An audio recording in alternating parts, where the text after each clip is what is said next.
నిజామాబాద్ పట్టణంలో ఓ private function కార్యక్రమానికి హాజరవుతున్న రోడ్లు భవనాలు సినిమాటోగ్రఫీ శాఖ మంత్రి వర్యులు కోమటిరెడ్డి వెంకటరెడ్డికి టోల్ ప్లాజా వద్ద ఘన స్వాగతం పలికిన కాంగ్రెస్ శ్రేణులు.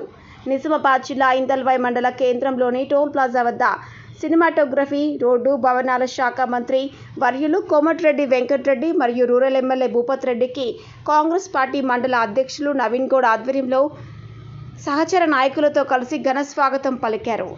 ఈ సందర్భంగా మండల అధ్యక్షులు నవీన్ గౌడ్ మాట్లాడుతూ ఈ కార్యక్రమానికి వచ్చిన ప్రతి ఒక్క కార్యకర్తకు, నాయకులకు ధన్యవాదాలు తెలియజేశారు. RRR న్యూస్ రిపోర్టర్ వైకుంఠం, మండలం ఇందల్వాయి, జిల్లా నిజామాబాద్.